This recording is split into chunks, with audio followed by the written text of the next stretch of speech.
Hey guys, Cabin Chick here. I wanted to share something that I think is probably the worst nightmare for any tiny house owner, and that is the threat of being forced to tear your tiny house down, and that might be a reality for me. This is it's really emotional because I don't know what's going to happen.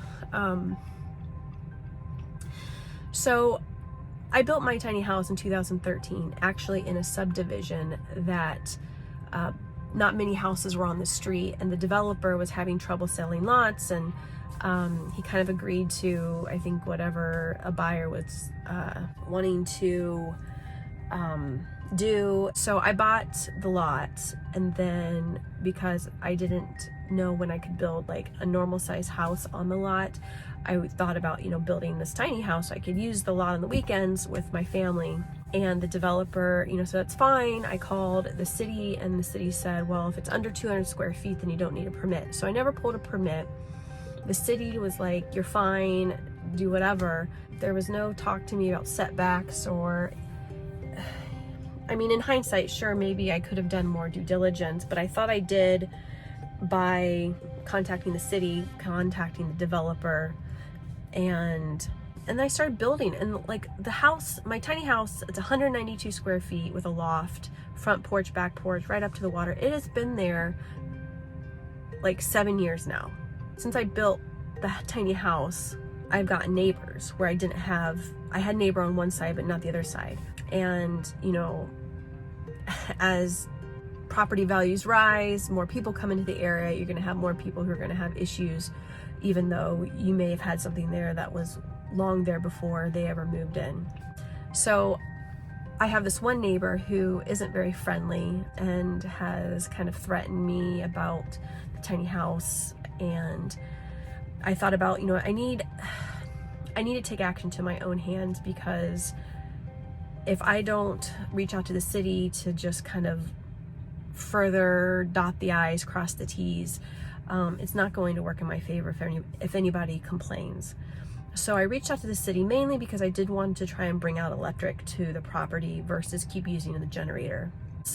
Obviously in this whole process, I had to go before zoning and all these different building administrations in the county and township, regardless of what I was told 7 years ago, and by the developer. There are more rules and things that I'm breaking that I didn't know that I was breaking. So I think the township and the zoning, they came out, they visited the cabin, they met me. I think they're trying to help me, but they have to do their job too, and make sure that everything's to code. So part of this whole process is I have to apply for a variance, and the variance essentially is for the setback because I'm right on the water. Okay, so I got interrupted with that last video, so we are a couple days ahead, and with some more updates on this whole variance thing. By hearing for my variance on trying to essentially get approval for the setback, because I'm like right on the water, and I guess the actual setback is 60 feet. And so when you apply for a variance, then they notify your neighbors that there is a variance that's trying to get approved, and then people can oppose or approve it. And so far I have 6 letters opposing my variance request. So this is very discouraging. Discouraging for a couple reasons. Obviously, one, because maybe I don't get my variance, and then if I don't get my variance, then what happens? What happens to the tiny house? Like, do I have to move it, and how do I move it? It's not on a trailer. It's like, it's on a foundation, and then the expense to move it. I don't know how I'm going to do that. But then the other piece of it, of having these letters of opposition that are very troublesome, is because some of these are people I consider my friends. Not close friends, but neighbors, like people who I wave to and I say hi to, and their kids come over and fish off the back of the cabin. And then a couple people who I thought would be helpful and say they're okay with me with this variance request, said that they just didn't want to get involved, which I understand. It's just disappointing because, I mean, my tiny house has been there for 7 years. Nobody's complained. A lot of these people know what this means to me, and then nobody seems really interested. People who know me don't really seem interested in helping. You know, I can have people who don't live around the lake help me, but I don't know if that's going to make much of an impact since they don't directly live there. So I'm very nervous. And I don't know what's going to happen. We're in the 48-hour countdown, really, of what the results are going to be, and then I don't know what's going to happen afterwards. Now, I've talked about selling my property, and just with everything that's happened with us moving from our other home, building a home, having a baby, now with the shutdown, I mean, just trying to sell that property hasn't happened. And then I want to make sure this is resolved before, obviously, I sell the property anyway. So wish me luck, and I will let you know what happens on Thursday.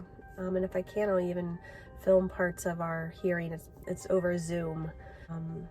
You know, in the information that was sent out to my neighbors on if they wanted to, you know, say yes to it or no to it, they also have the option to attend this Zoom meeting. So I don't know if anybody is going to be there.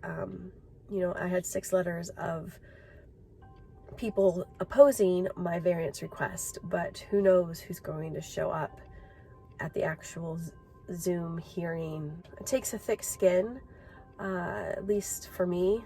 I've caused no harm. I've done no harm. I've done no harm to my property. I've done no harm. You know, some people are saying it's bringing property value down. However, more properties have sold and property value is going up significantly since I've built the tiny house. Not to say the tiny house was a direct reflection of any of that growth, but it definitely hasn't hindered on any growth within the neighborhood.